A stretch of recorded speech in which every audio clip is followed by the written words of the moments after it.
Hello, আসসালামু আলাইকুম। আমি এখন রান্না করতেছি পালং শাক। পেঁয়াজ দিয়ে দিয়েছি তেলের ভিতর। এখন পরিমাণ মতন লবণ দিয়ে দিচ্ছি।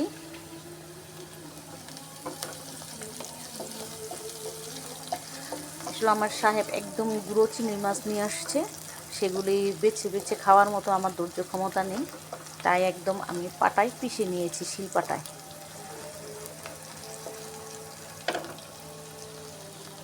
আপনারা খেয়ে দেখবেন একবার কেমন লাগে। দিয়ে দিলাম হলুদের গুঁড়ো, দিয়ে দিলাম মরিচের গুঁড়ো, দিয়ে দিলাম চিংড়ি মাছ শিলপাটায় যে বেটে রেখেছিলাম সেগুলি।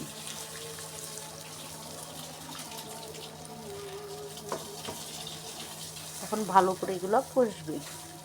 কষানো হলে তারপর আমি পালং শাকটা দিয়ে দিব। দিয়ে দিচ্ছি 4টা কাঁচামরিচ।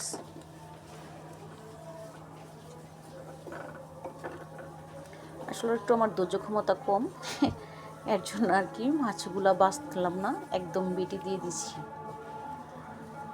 আপনারা ওইভাবে খেয়ে দেখবেন, আসলে খুব ভালো লাগবে। দিয়ে দিব এখন পালং শাকগুলা কেটে ধুয়ে রেখেছি আমি।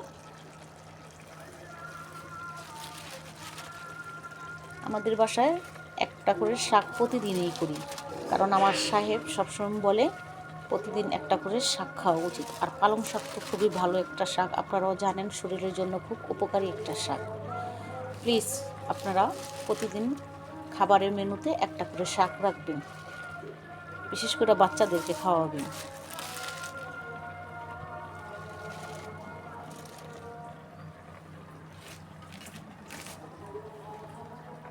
দিয়ে দিলাম আমি পালং শাক। পালং শাকে উঠে গেছে পানি, এখন একটু পানি এটা টানিয়ে নেব। এটা আমার ক্ষেতের পালং শাক। আমি আবার সবজি কিছু কিছু করে বুনে বুনে খাই। বাজারের সবজিগুলো খেতে ভালো লাগে না, অতিরিক্ত সার দেয়। আর আমি এটা সার ছাড়া রান্না করি।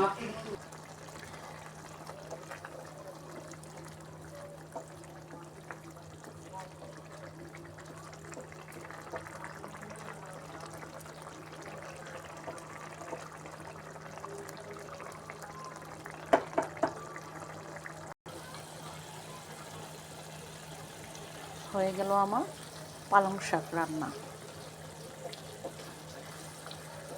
একটু ভিজালো ভিজালো, আঠালো আঠালো, রসে রসে ভর্তি, খেতে খুব টেস্টি হবে।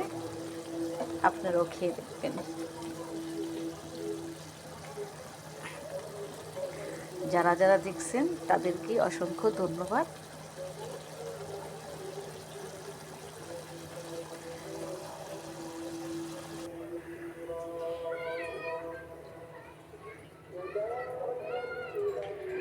আল্লাহ হাফেজ, আসসালামু আলাইকুম।